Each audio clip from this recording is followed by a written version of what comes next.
Good evening, everyone, and welcome.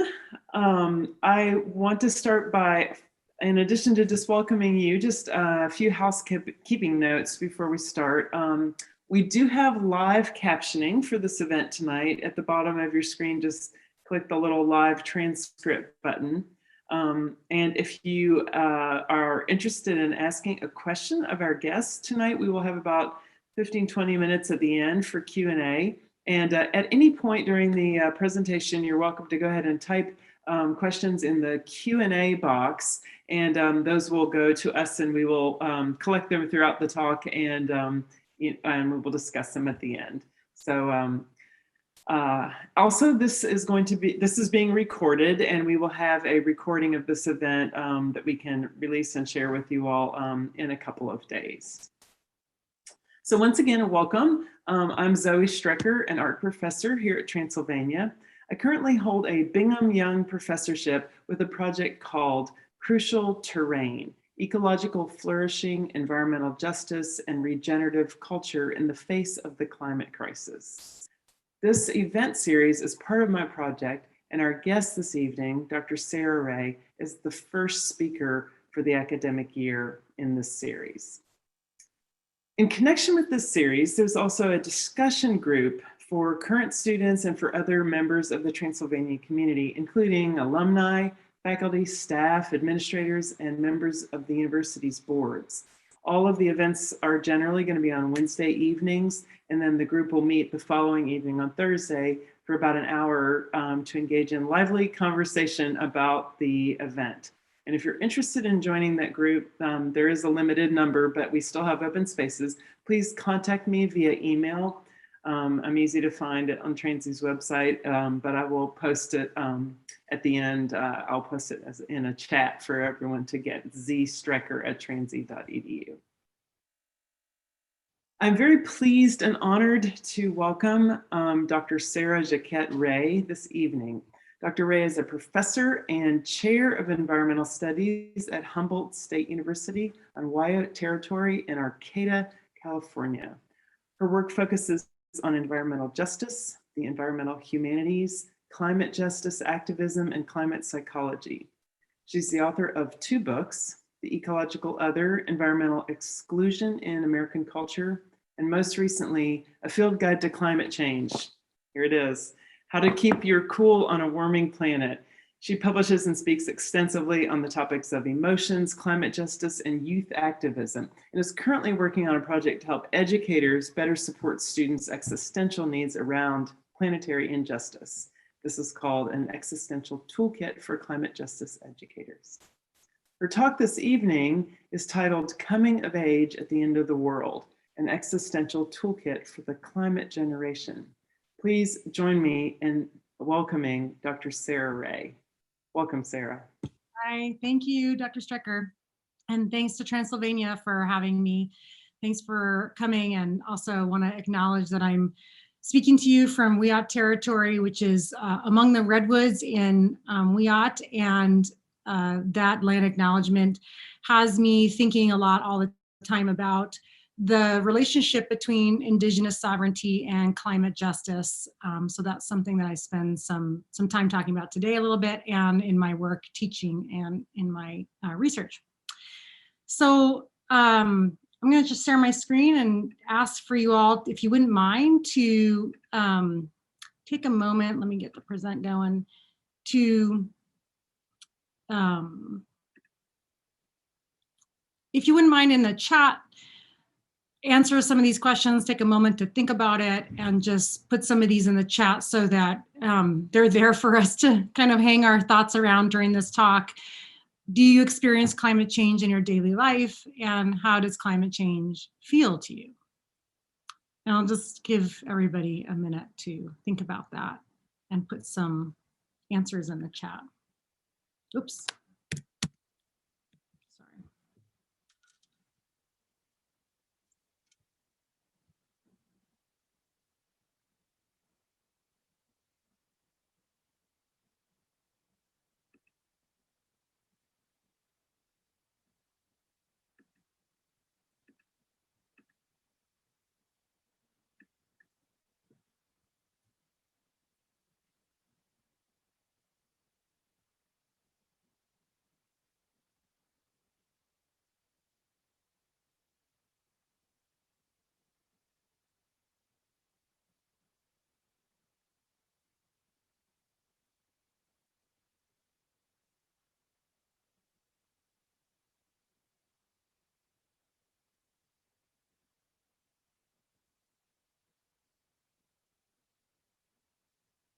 it's helpful for me to hear these answers because I don't know about Kentucky, so I can only tell you about my place and how I feel it.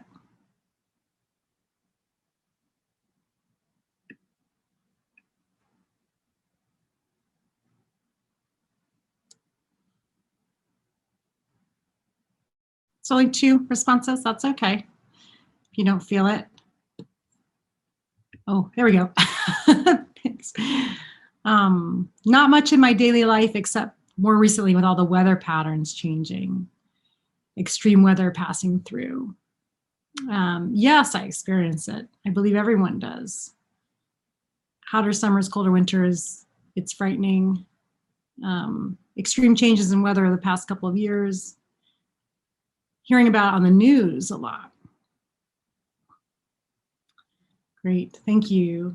Yeah, great. That's why I asked. I wanted to know. I think it's depending how you interpret the question and how you imagine climate change being perceptible, it'll be very different to you. Of course, one of the challenges of climate change as a kind of PR problem is that climate change as a problem or risk is not really very perceptible. And so one of the challenges of a lot of science communicators and climate change communicators is how to help people connect the things that they're experiencing in their daily lives, the things that they feel, to this kind of more amorphous, almost imperceptible, really not very threatening concept of climate change. It's not like a bear trying to get into your tent or a plane crashing or something that feels pretty spectacular and frightening that people do have more of a risk perception with.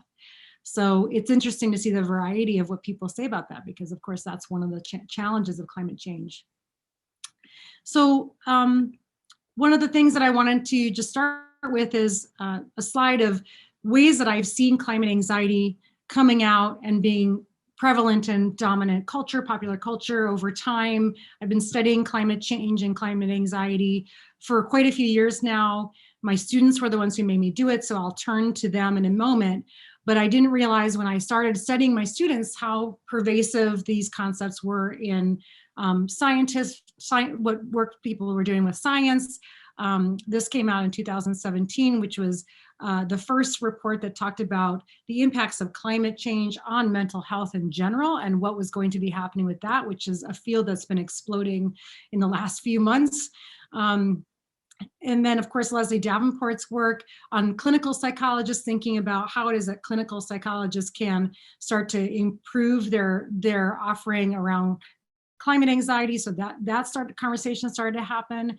You have philosophers like Clint Albrecht who are trying to say that in the English language, we don't have the language or the words around emotions to talk about what it is that people are feeling around planetary change. And so he's producing a whole new lexicon around feelings for us to think about climate anxiety. And certainly I found that the increased discussions of mental health problems in youth that don't take into consideration climate change are examples of the sort of vapidness of the language to capture what's going on. We had this sort of first climate suicide in David Beckel. This person immolated himself with gasoline, and in his suicide note, he wrote that he was symbolically doing to himself what society was doing to themselves with fossil fuels. And this was sort of marked a new height or a new urgency around thinking about the relationship between climate anxiety and mental health. Similarly, we see in different types of examples across Chris Jordan, who's on the front lines of portraying what was happening with the albatross and the plastics in his film Midway, experienced severe depression after that. Scientists on the front lines of reporting invasive species or habitat loss or extinct species are also experiencing their own kind of brand of climate grief and eco anxiety. Some communities, rather than be sort of foreclosed by the narrative of inevitability and things like sea level rise, are insisting that part of their eco anxiety has this dimension of resilience, that we are not drowning, we are fighting, so that this notion of inevitability gets pushed back upon by the very people who are affected the most. I'll never forget a kind of peak moment in pop culture when Big Little Lies, the television show, had the 8-year-old character, the daughter of Laura Dern here, actually start to faint because of climate anxiety and news about what was happening in schools. And I know in California anyway, K through 12 now does address climate change, and it's considered a very exciting new turn in climate politics. But of course, the emotional dimensions of teaching climate change are not part of those conversations. And so that's something that me and my colleagues spent a lot of time thinking about, age appropriate ways of dealing with the psychology of this. Which really came to a fore just last week. I don't know if any of you caught it. I was up very early in the morning to catch it with my earphones on to hear this report. And then of course it's now available in the Lancet about the over 10,000 young people across the global South and North who were surveyed around their eco-emotions. And so this new attention being put towards young people's climate mental health and climate anxiety, and what that means for how we can hold governments accountable, what kinds of resources we need to put together to help young people. And so the shift of thinking around climate change towards psychology is something I'm trying to display here. And in particular, this is happening as I'm a college professor and always working with young people. So this report also came out very recently in the Pew Research Center, an effective, helpful graphic showing how climate concern is actually much higher among youth.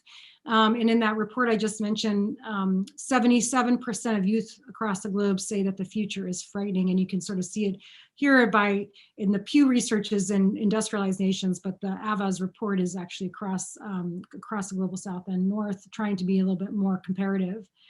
So you can see generationally, this is a very big story. So what's happening with this generation? Thinking about Gen Z, but I would say in some ways this does apply to late millennials as well. I've noticed that a lot of millennials will tell me, this feels like me too. You're financially very insecure, and this has gotten worse since COVID. This is also the first generation that's going to be less economically well off than their parents in the US. Raised with smartphones, unprecedented internet access, but also simultaneously the most lonely, suicidal, and depressed and anxious than previous generations. And this was the mental health story that was happening when I first started researching this stuff. And of course, it's only gotten worse, and now people are finally talking about climate in that picture. Models of the climate futures are terrible, and that also includes a lot of climate trauma that's happening in the present. So the anticipation of experiencing a lot of these climate traumas into the future is advancing, and the IPCC and various other scientists are claiming that these things are going to be happening sooner than originally expected. And you know, this is from the AVA's report. 1 in 4 are afraid to have children. 56% think that humanity is doomed, and 75% fear the future. And it's really quite alarming statistics. For my students, I'm thinking about, you know, when I think about my students, these are the kinds of things that they feel. There's no good things that young people can do for the planet, only impact. And this is something, the message that they get early on with things like the ecological footprint exercise and all of the effort that the oil industry has done and successfully achieved in getting us to think about the problem as an individualized problem. Similarly, this notion of all of humanity really sucking and being this bad thing on the planet, and the pushback on that has been really strong from indigenous communities and various communities for whom the consequences of climate change are the worst, but who have contributed the least. So trying to take into account the unevenness of different people's contributions and experiences of climate change, and not just have this misanthropic temptation of just hating humanity, and seeing humanity actually as a potential key or solution to the problems. The problems are too big and interconnected, and people are too small and powerless to fix them. Again, this is exactly what oil industry people want us to be thinking, that we can't do anything as individuals to deal with to respond to this. And climate change, like I said at the beginning, is such a big problem that sometimes we wonder whether we're even perceiving it, and therefore is it even real? So this scale and scope and temporal distance of climate change makes it not a very easy villain to be afraid of. So there's a sense of, what's the point of even trying to grapple with it and roll my sleeves up?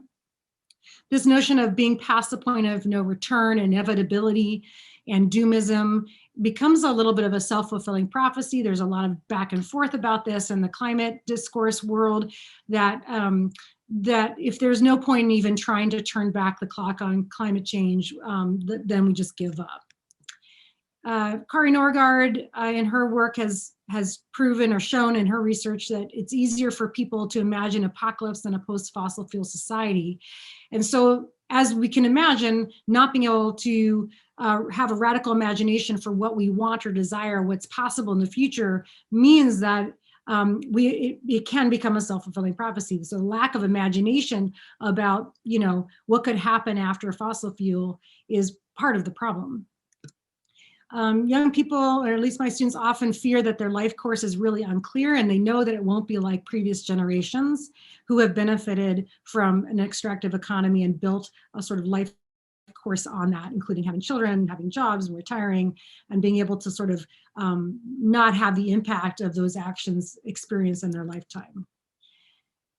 So many young people feel it is cruel to bring children into this world, and this is an ongoing debate within the climate world about whether or not this is something that can be deployed as sort of a political strategy, reproductive refusal, how much it participates in sort of neo-Malthusian logics and all kinds of, this has brought up a lot of really interesting discussions and debates, but the 1 in 4 information that we just got from the last report last week is pretty telling. This sort of notion that eco-nihilism exists among young people, that they can barely show up to their classes, much less try to save the world, this sort of ennui or apathy problem. And something else, another level of emotional language around climate problems that I've noticed more recently is a sense of betrayal or anger around the selfishness and denial of previous generations. And so that's a different register than anxiety. And I just wanted to show in jest, this was sort of a loving valentine. It might not look like one, but I had this moment with my students where I could see that they were really shocked by everything I was teaching them about how terrible the world was and about structural injustice and how these things were interconnected with each other. And I sort of realized that this was really depleting them and leaving them feeling really discouraged. And I at first, when as a teacher, I thought that was my job, was to inform them, to remove their cherished beliefs, take the rug from out from underneath them, and allow them to kind of fester in the shock of it. And when I got this Valentine, I sort of realized maybe that's not a great idea. I mean, is it unethical? Is it in fact counterproductive to the effects I want to have as an instructor that's trying to do some good for the planet, to leave my students in this kind of state? And so that was when things started to turn for me about what were the actual emotional tools that students would need, young people would need, to engage in this work and not feel like this all the time. And it transformed my teaching. I started to realize when students would come through the door, I start to get emails or just expressions, nonverbals even. I was starting to sort of be able to predict what would happen, and I could see that there was this journey happening, and it was pretty common among many of my students, and it was actually having the effect of burning me out, because I started to resent my students' emotional intensity and despair around these topics, and I sort of wanted them to just take this bad information and be tougher with it. And the loss of innocence that they were experiencing and kind of coming to college and learning how bad things were looked a lot like some of these other sort of stages of fragmentation of identity that happens when a person sort of goes into the wilderness or goes into this experience. Gloria Anzaldúa's Nepantla is a great example. There's archetypes in lots of different cultures of a kind of coming of age Bildungsroman experience of young people going to college. I mean, sort of a trope even. And in a climate context, I wanted to update that and think, okay, what's happening? Is there some kind of trajectory or journey that we can see happening with young people? And again, this is not a linear thing. I think it misses a lot of nuance of emotion that I'll get into in a moment, but similar to sort of stages of grief, it became helpful for me to realize that when students were having difficult emotions, that these were parts of stages and that they would change and that emotions would change, and this was part of the difficult complexity of life facing difficult information.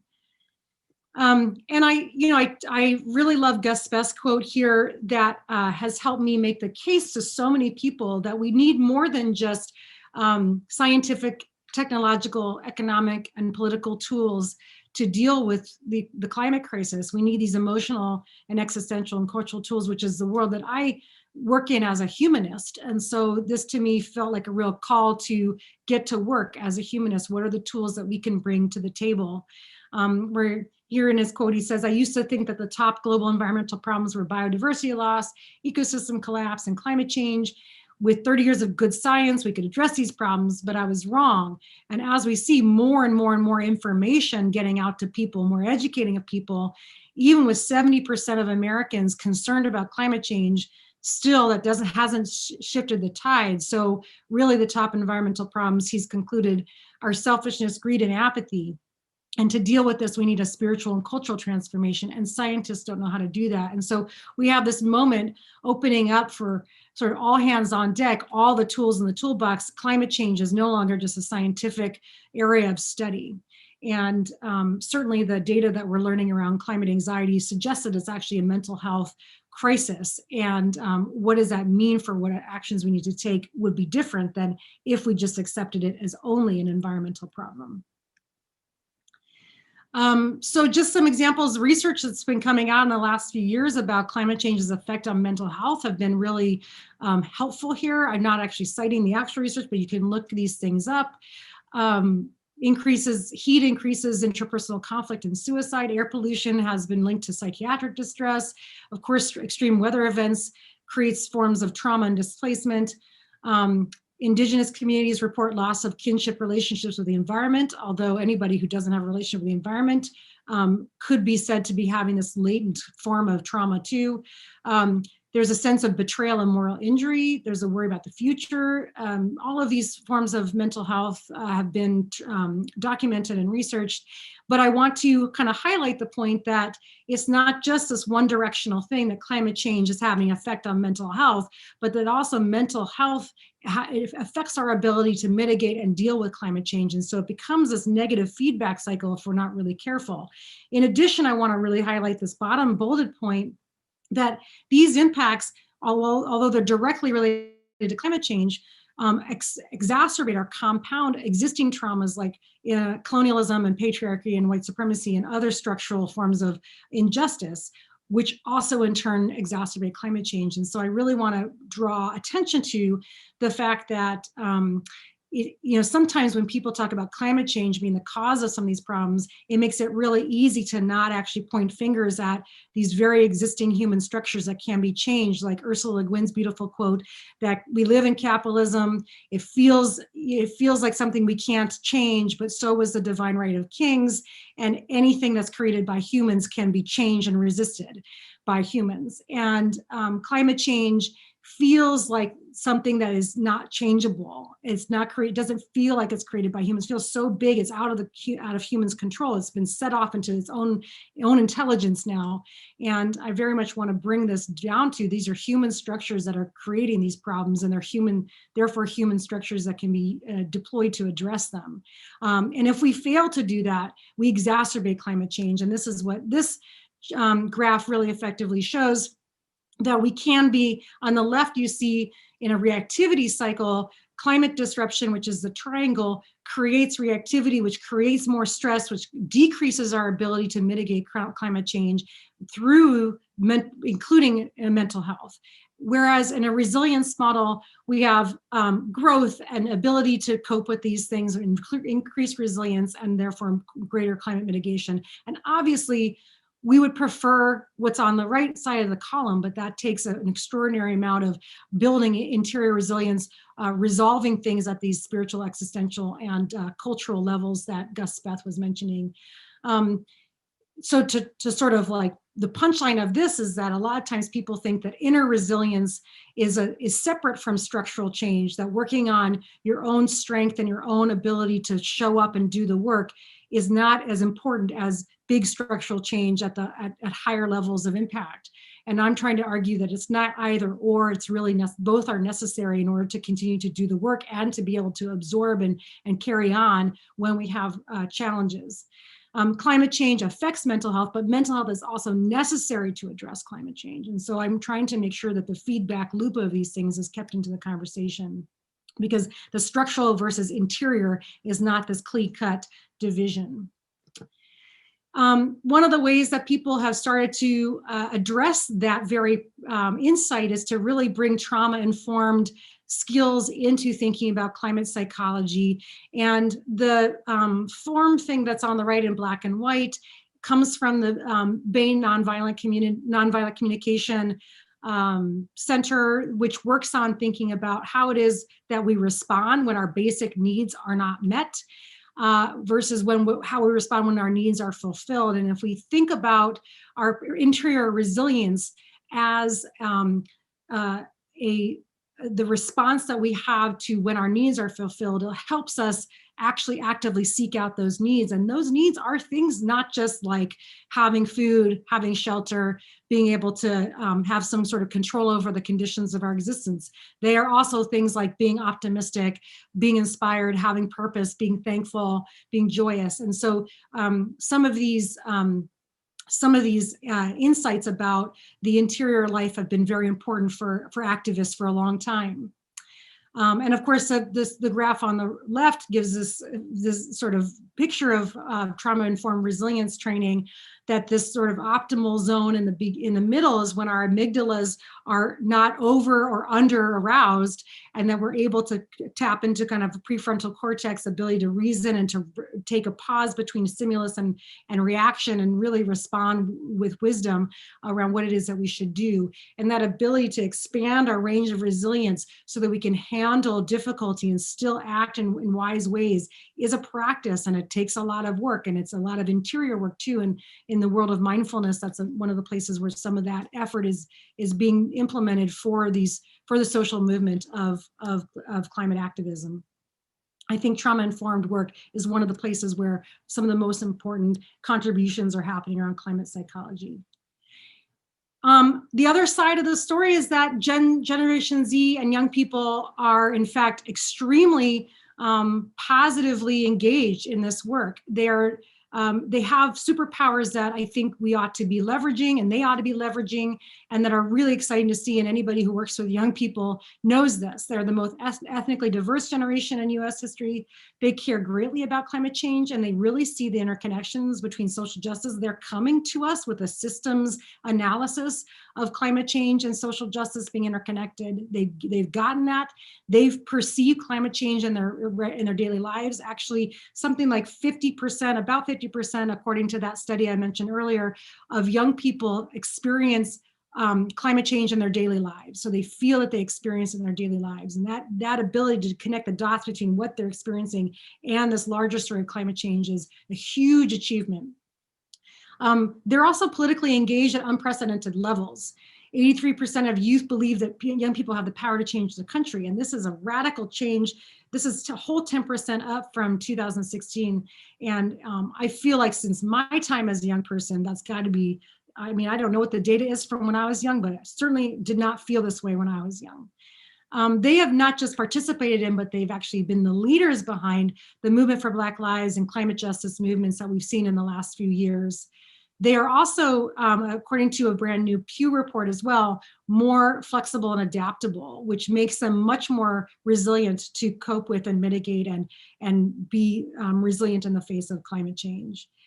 And also, I don't think many people talk about this very much, but they occupy a unique position of moral authority by virtue of the innocence that culture attached to children to enable to demand change. And that Avaz report is really already being used that way. We saw yesterday the UN General Secretary citing this data, using young people's mental health impacts as an argument for making more urgency on climate movement. And we certainly saw this in the story of Greta Thunberg. So there's a moral authority around the innocence of young people and the sort of obligation to be better ancestors, or that young people demand of older people, that we can leverage, whether it's a positive thing or not. And some of there's been some really great conversations that have been happening to try to bring justice more into these conversations about climate emotions. And I just want to sort of summarize some of that for you, because I think it's important, even in that data, the 77% fear of the future, this is sort of a dominant number. And I want to make sure that we're not losing some of the nuance in this picture, and some of the ways that emotions are discussed.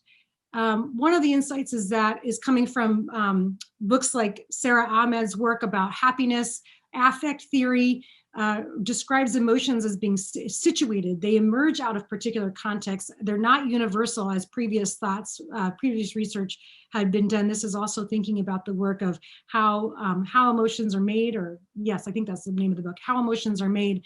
They're not universal. They mean different things to different people depending on positionality. So just because a lot of people are experiencing climate change in a particular way doesn't mean they're going to feel the same way about it. Those feelings actually are experienced through different lenses of culture and enculturation. Emotions also do cultural work. They're not so much true or direct response to our reality as they are, as much as they are constructed by the worlds that shape us and that we're living in. Because injustice is at the core of many environmental problems, and this is one of my areas of study is environmental education. The environmental education must become more trauma informed and draw on the wisdom traditions of various social movements, looking to pedagogies in liberatory and popular education, as well as feminist, abolitionist, and decolonial pedagogies, which would teach and treat environmental trauma in a very different way than what environmental education has been doing so far. One of my colleagues, Jade Sasser, has been doing some research, as she just got all the data and she's trying to crunch it and make sense of it literally as we speak, so it's unpublished. But she's given me permission to say this much about it, which is that she's showing that young people in America, her research studies 2,500 people in the US, is suggesting that race and gender do shape emotional responses to climate change.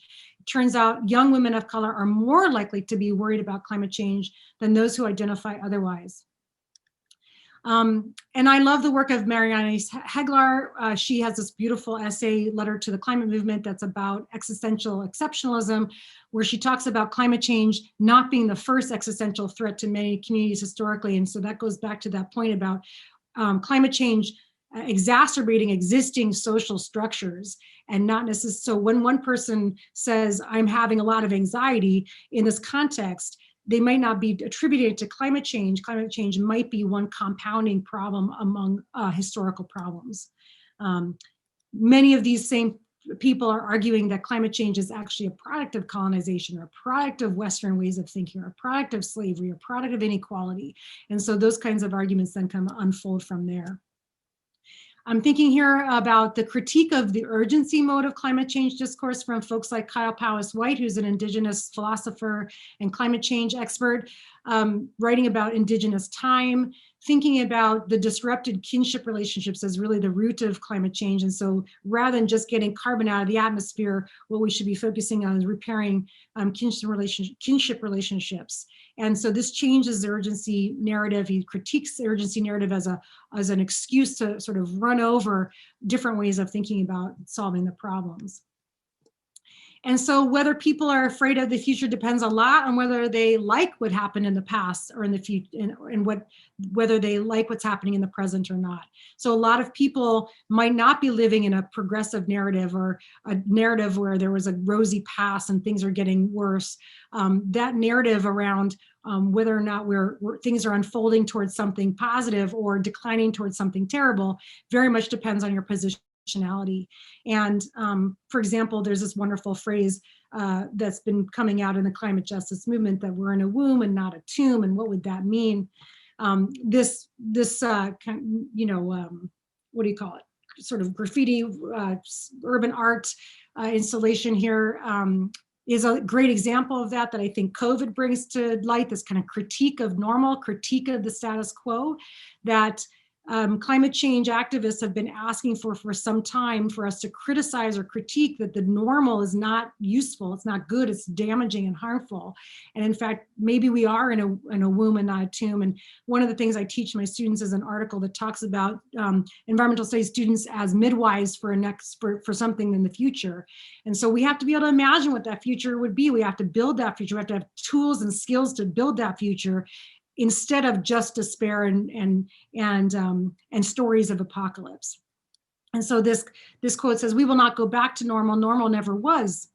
Our pre-corona existence was not normal, other than we normalized greed, inequity, exhaustion, depletion, extraction. We should not long to return, my friends. We are being given the opportunity to stitch a new garment, one that fits all of humanity and nature." And so this sort of inspiring reframing of what kind of moment we're in and what we're on the precipice of really harkens to the work of folks like Joanna Macy and many Indigenous scholars that think about this new world building. Afrofuturism is also another great resource that shapes this kind of thinking. And so to conclude, I just want to, the Existential Toolkit, part of the title of this talk, this is the sort of checklist for cultivating resilience and for climate justice. And these are things that I have come to rely on more in the last couple of years than I ever have had to in the past. I hope they're helpful. It's not all of it, but it summarizes what my book is about. Just simply and fundamentally, are we personally resourced? If we are resourced and our own cup is full, we are able to weigh the pros and cons and be acting in that resilience zone and act in service of our mission and values, instead of just constantly be reacting to stimulus that makes us feel threatened. This also goes to this notion, for example, of Audre Lorde's famous quote of self-care being an act of political resistance, not just a self-act of indulgence. And so this notion that our internal resilience is a resource needed to be able to mitigate, resource to be able to challenge structures, is essential to this insight. Are we living in a story of resilience, hope, and stitching a new garment, or are we living in a story of decline and unraveling? Are we aware that we aren't acting alone? And this notion is really contrary to the myth of individualism in US culture. And I spent a lot of time trying to cultivate community among my students as a way to practice that. Are we visioning what we want? This goes to this notion of imagining, our ability to imagine the apocalypse rather than a post-fossil fuel future is the beginning to where we need to do this work. We're never going to get anywhere we can't imagine going in the first place. And this requires desiring the future. And I think most of us think about fearing the future. What do we desire about the future? What about the past would we want to let go of? What's that stitching of the new garment that we can contribute to? And finally, hope is by definition, some people say hope is the ability to control some conditions of your life. And so when I feel overwhelmed by scale or how awful things are, this compounding sense of doom, I try to really focus on an area that I do have some control and start there and let that feedback loop of resilience and resourcefulness happen. Because when I turn my energies towards the things that I can nurture and can see thrive and can have an effect on, it gives me a sense of more and more buoyancy and resilience to keep doing that work and scale that out. So that's the end of my talk. I thought I had a final slide, but maybe I don't. I will stop sharing my slides now and open up for Q&A, and right on time, yay. So that ended on the checklist for you, if that's helpful. Thank you, Sarah. That was, of course, wonderful and helpful. And thank you so much for that talk. And you covered a lot of ground.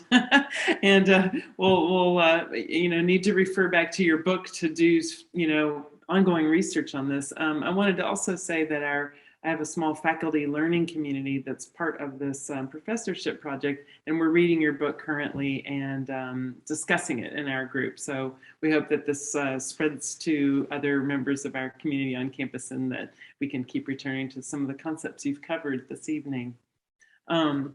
Audience members, if you have a question, please use that Q&A box and just go ahead and type it in at any point.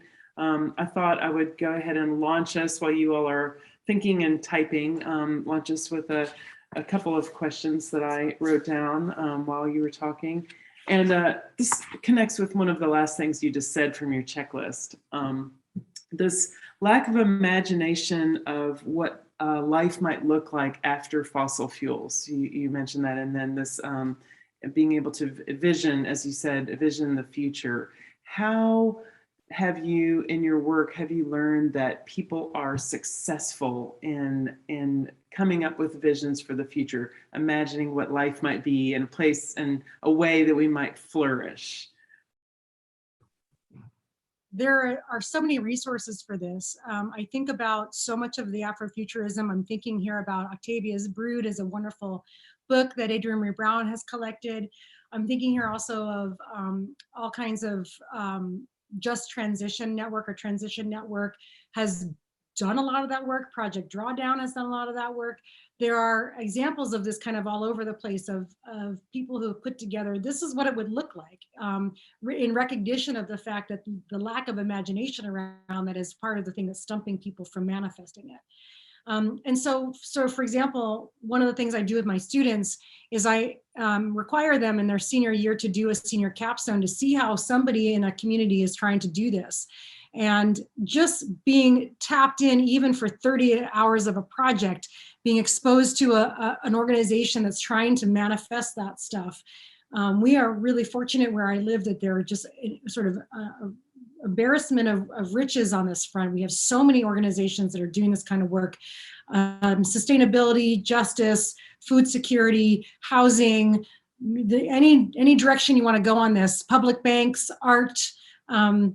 There is just so much idealism hitting the ground and building stuff around us. And so I try to just expose students to the fact that there are people doing it.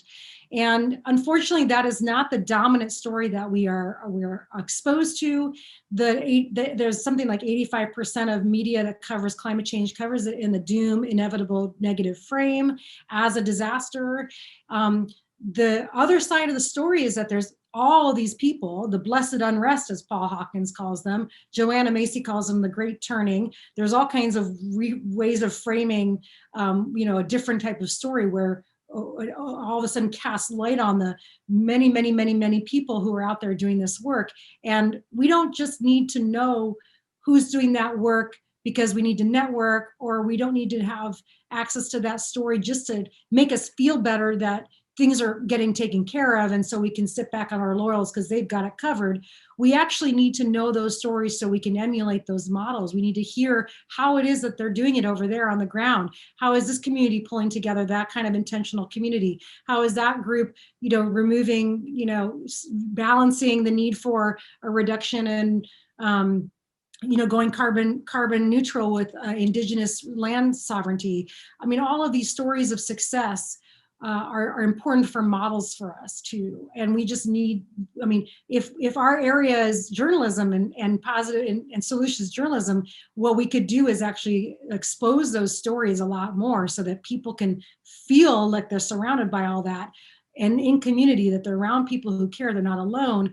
Not defeatist. The story is not inevitable. It's not pre-written. Look at all these people doing this work. And also, that's an example of what I could do. How did they do it? Let me try to do that. If it's possible there, maybe it's possible here. So that kind of exposure to the stories helps give us that radical imagination. Yeah, that's great. And as a follow-up question, you've referred several times to this notion of building inner resilience, internal resilience, and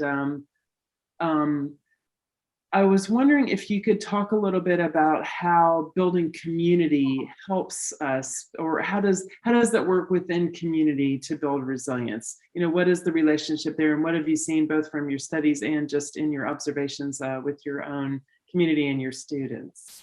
Yeah, I love that question. So I'm going to go down a little bit of a rabbit hole on that one, which is that I was really stunned when I started to do this research because I am a product of individualist Cartesian thinking. So I've had to undo a lot of my own dualisms and individualism myself, and was stunned to find that the research and folks like Bob Doppelt's and Leslie Davenport's work and other people have shown that community trust, social capital, whatever word you want to use to describe it, is more more important or more of an indicator of a community's ability to bounce back in a natural disaster than good infrastructure or good planning of the city or whatever. So dollar for dollar, if we invest in community trust, we're going to be in better shape than than an investment in just infrastructure. This is why it's mind-blowing to me, frankly, that we're in a moment where we have a White House that talks about infrastructure as care as infrastructure, that care, something like social capital, social reproduction, the labor of social reproduction would be a kind of infrastructure, is something that lots of people, Kyle Powis White, indigenous, the concept of kinship time that Kyle Powis White was arguing, all kinds of people have been talking about this in the climate movement for some time, but to see it go mainstream like that is kind of mind-blowing to me. So this notion of community trust and community building changed everything that I wanted to do in my classroom, right? So like the entire institution of higher education defines the student as an individual having a relationship with a professor and doesn't take into consideration necessarily those horizontal relationships and how the classroom is a lab for this kind of mutual aid model of collective care that we need to combat this individualism, capitalism, atomistic, you are your own self, therefore you have no power in this situation. So it's emboldening a sense of collective power, that we are not alone. We could take a break because we have part of this chorus that's all singing, we can have a breath. The sense of, well, I'm not alone in this actually itself creates this perceived emotional synchrony. So there's some psychologists that have studied what happens when we perceive ourselves not to be alone in bad feelings. In itself is buoying and energizing. So that there's all kinds of ways that this goes, that that the collective opens up for us to think about. I know I could go on about that forever, but I was stunned by that. So what does that mean for our roles as educators? You know, how do we then create a structure? What does that mean for how we grade? What does that mean for how we organize our furniture in the classroom? What does that mean for what our students do outside of the class? All of a sudden, if we think of building community and giving students each other as their keepers, what are we called to do? How can we do things better? Yes, great. I have a couple of questions from the audience. One is from Megan Heeb, and she asks, how can those of us in Gen Z counteract or balance our feelings of anger or betrayal that we have toward previous generations and those that are apathetic to climate change? Yeah. So anger and betrayal is one of the #1 emotions that was reported in this research on climate anxiety that I was mentioning. I would strongly, anybody's interested in reading that report, it's available online. Then the idea of betrayal, the feeling of betrayal, is getting translated by human rights legislation and lawyers who are advocating on behalf of young people to hold governments accountable in human rights law for moral injury of young people. This is going to radically change the conversation. I'm sort of still stunned and trying to take all of that in. I never really realized that betrayal could be such an effective legislative tool to describe or to get that it actually might have legal teeth to change policy. So that's one thing, right? There's some like potential channel that can actually go towards keeping people accountable.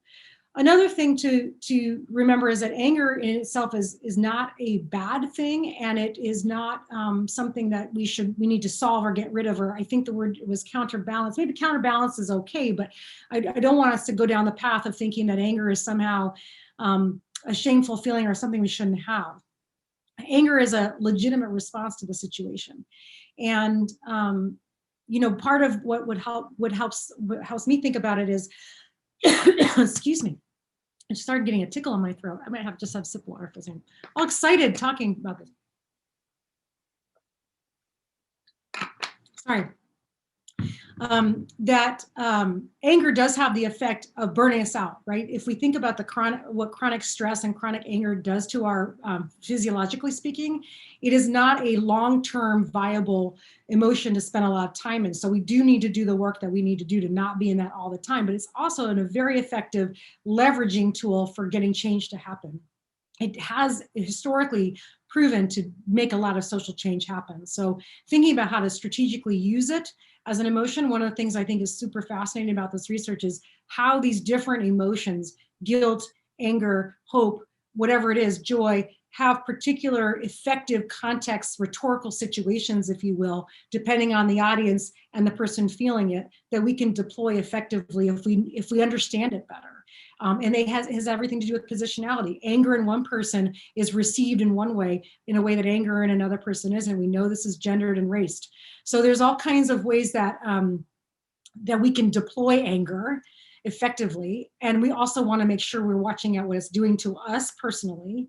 And then there's a final thing I'd say, which is that only 7% of Americans in the most recent Yale Climate Communication report on climate emotions is in denial. Apathy is sort of I think there's some empathy that we might conjure up around apathy.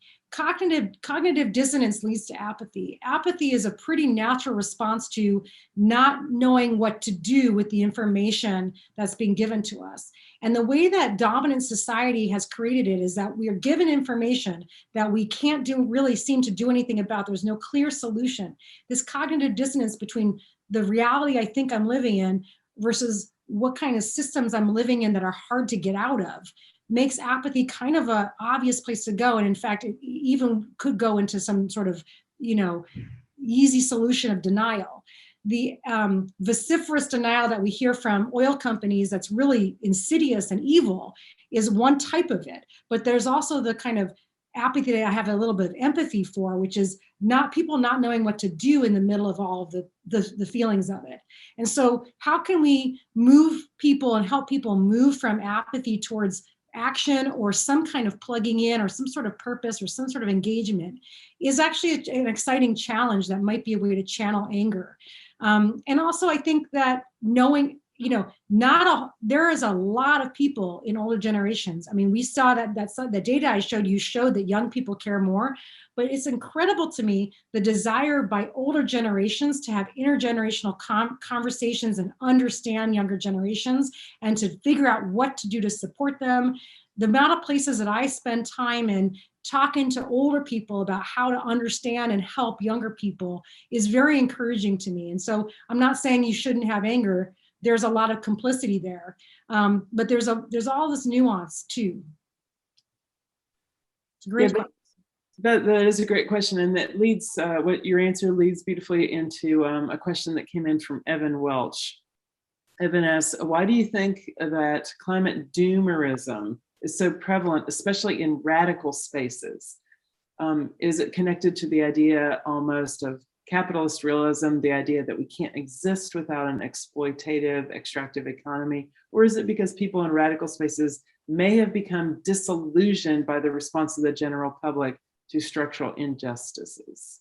I would say all of the above. And I think that that's a very insightful, important analyses that I'd like to hear be said more. I'd love to hear that argument, those 2 points that you just made, spread out more. One of the things I'm concerned about is what might be called climate zealotry, or this kind of shutting down that happens when you go into that radicalized sort of space of infuriation and anger and doom. It has been the modus operandi of environmentalism for a long, long time. So it's already baked into the trope of the movement. It has been an effective way to get people to care. The sort of fear mongering around what's going to happen has been very effective. We saw it be effective even with Greta Thunberg when she was in Davos, telling people to act like their house was on fire, shaming them for their complicity in what was happening and their denial of what was happening, their betrayal of a future generation. That urgency mode or that zealotry or extreme position of doomism has been very effective. And frankly, I'm not denying that things are really bad either. I think we can be clear-eyed about how bad things are without slipping necessarily into doomism, because doomism, the psychologists show, doomism can be a self-fulfilling prophecy and it can turn people off. And we think about things like the pseudo-inefficacy effect. Psychologists have proven that if people think that the scale of the problem is too big to even deal with, that the negative feeling of of not being able to fix the big problem outweighs any positive that could be potential in trying to address a problem at the small scale. That psychological effect accounts for that apathy from the previous question, right? That I'm sympathetic about that. I feel that way all the time. It's too big, I'm too small. You know, the negativity of not being able to fix the bigger problem makes me not want to even think about it. And I think we're stuck, a lot of people are stuck in that. And I think, you know, to answer the question of, you know, the doomism, we have to undo that doomism to undo that problem, right? Inefficacy thrives on that doomism. And so if we really want to use these emotions and deploy them effectively for the climate movement, doomism isn't very effective. In general, depending on the context, it actually has the effect of turning people off to the work. It can turn some people on depending on the position that they're in. So it has its place too. But those analyses that you just said, Evan, I want to see them published. I want to see them out there. People need to start talking about that. I have two more questions, and I'll ask them sort of in reverse order here, just being mindful of everyone's time here. This is wonderful. We'll move over here too, so I'm not in the sun so much. Okay, so someone has asked something specific to our region. I'll read the question to you. Students in Kentucky have family, friends, and their communities that were built on coal. So a post-fossil fuel world sounds very scary. How do we discuss this with our students and with one another? Yeah, well, that is a humdinger, and that, of course, I'm in a California context, and so that's a question that I don't have a lot of nuance around. So I apologize in advance that that's not something I'm very good with. I am thinking here of the resources that I might be able to conjure up, which is, for example, Arlie Hochschild's book, Strangers on Their Own Land, and thinking about Catherine Hayhoe's work with evangelicals. There is a way to take the concerns that people have and to draw the connections to climate change that can be effective and can change minds. You know, there's the sort of like, this is the climate change stuff coming from the radical left, never gonna cross these boundaries, is part of the problem. And I write about this in one of the chapters in my book it's called Be Less Right and More in Relation. And in that chapter, I talk about the importance of finding common ground, and maybe that means dispensing of the term climate change entirely in some cases. So, well, where do the concerns and the fears that people already have, where are they getting those concerns and fears? And then going from there, people are more likely to change their mind, not so much on the things that make people change their mind, it turns out, the most are what is happening around them, what the people around them are doing, and trusted interlocutors or trusted community members. So there's fascinating research that happened around whether people being trusted people worked with the climate communications, the Yale Climate Communications Center, to start to integrate climate change into weather reports in local TV channels, and how that being one way to get people, they trust their weather person, and so therefore they're going to start to believe this way. People who look at consumer-based decision change making around conservation questions, like how do people reduce using this thing, or how do they start taking shorter showers, whatever the thing is. Conservation psychology shows that the social pressure of other people around them doing it is far more likely to make them just change their minds. So how do we leverage that insight about how people change their minds or change their behaviors in this particular context is going to be a case-by-case thing that's tailored to every unique context. Who are the trustworthy people? How can we get more trust? How can we either get more trustworthy people sharing this message, or how to get people who are already trusted to share this message in ways that speak to the concerns that already exist?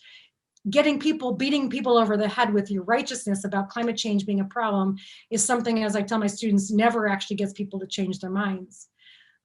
So the particular question of post-fossil fuel, maybe the question is not so much a post-fossil fuel society, but what is it about a future world that we would want to see? How is it that we would build a world that didn't actually have all of these problems built into it? and let them explain what that would look like. I do a visioning exercise with my students where I have them do that work. I don't tell them what that looks like. I say, what does the future look like? What does this future you desire look like? And what is going to be your part in trying to manifest that? And that can be very different for different people depending on where their contexts are.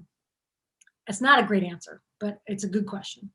No, but you touch on a lot of really fabulous points. And actually, Catherine Hayhoe there's a piece on her in the New Yorker, the current issue that I've been sharing. And actually our discussion group, I'll share that with everyone in the discussion group as well, because as you say, she talks to fundamentalist Christian community that she's a member of, but she's also a climate scientist. She straddles a very interesting line there, which is amazing. So final question as we wrap up. Someone asked this much earlier. They wanted to hear the name of your book again, and also how you found your path to your career, just briefly. And do you have advice for someone who might be interested in pursuing a career similar to the one you've chosen? Well, I'm flattered. I'll have to take a moment and just be grateful that you think that about my career. Oh, that's very nice. I enjoy that for a minute. I'm in the muck of it, so I always just feel about the challenges. That's very sweet. But the name of my book is called A Field Guide to Climate Anxiety: How to Keep Your Cool on a Warming Planet. And Zoe held up the picture of it. I don't have a picture of it. There it is. That's the yellow book with the exclamation point. How did I get there? I came to environmental studies through a background interest actually in religious studies and women's studies, and a career that I thought was going to be for some sort of social justice service, maybe reproductive rights. I did all of my work in sort of abortion rights type of stuff before I got even to college. I am from Los Angeles, and so then I brought that work to my work in Los Angeles.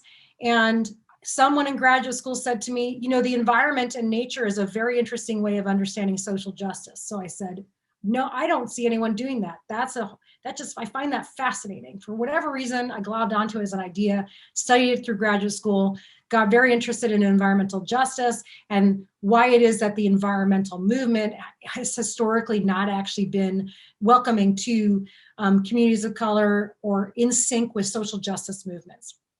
That was my first research project. When I would bring this material to my students and to program development here in the past 5 or 6 years, I'd say starting a couple of years before the 2016 presidential election, my students' emotional despair about the state of the world was getting worse and worse and worse every year in the classroom. And whether that was because they were just reading the wrong news or because the planet was in fact warming, you can decide. But it was becoming increasingly difficult for me, and I was myself burning out trying to take care of them. I felt like it was a personal failure that they were so despairing. That was my own work I had to do.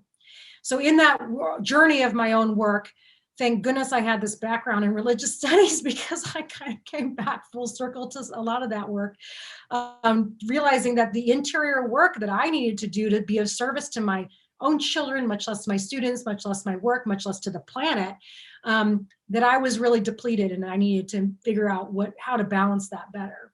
And that maybe my students needed some of that too, and maybe that was the problem. So I turned all my attention to researching the question, what are the existential tools that young people need to engage in this work for the long haul? And that became my passion, and then that's all I've been doing ever since, because they keep showing up needing them, and I keep showing up researching them and finding new ones. And I think that that's what they need. They say that's what they need, and that's what I'm trying to do. And I'm trying to make it better all the time.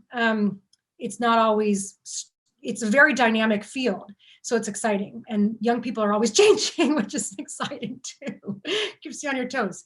Advice about that is that the world that is being born right now, that COVID is stripping away, that climate is stripping away, that is changing, is a frightening time because change is always frightening, and what we hold on to and take for granted, we fear to lose. And some of those things we want to lose. We don't like some of those systems either. We know that they're not working. That creates what I think, I can't remember the name of the person, calls ontological insecurity. And that is deeply destabilizing. And that's one of the reasons why we feel anxious about all this stuff. However, one thing we can do is imagine that it's opening up all the possibilities. As one article I teach my students calls my students midwives for the future. What's being born? How can we be prepared for what's ahead of us? Well, one thing is that the tools that we're going to need, the new world that's being born is going to demand different things of us. And so we might as well follow our passions. We need all hand on deck. We need all of the skills, all the talents. You know, you don't just, when you think about sustainability jobs like that Gus Speth quote, you know, we don't just have one place where we need people doing this work. We need the people absolutely fanned out everywhere doing this work. We're building a whole new society is the way I see it. Andrew Arundhati Roy says that we're in a portal. The pandemic is a portal for this new world that we're building. And I tell my students that's very scary because the existing jobs that you want to look to and the way the things you're training to do to meet these job demands may be kind of gone after a few years. The dynamism is really set into effect. But the positive of it, the thing we can look forward to is that we can dream up what we want to the world to be and make those jobs happen. The vast majority of my students, I'm watching them manage what's happening in this changing environment, and they're creating their own jobs and going to places and saying, you know what you need someone who can do sustainability, but with a social justice lens. You're not doing, you know, you have to hire people to come in to do equity training with you. But if you actually built from the ground up your sustainability program with equity built into it, I can help you do that, right? There's a need for that in the world, and people are telling other people, you need a so-and-so officer to help you do that better. Or you know, this is a company I'm going to build that's going to do this thing right.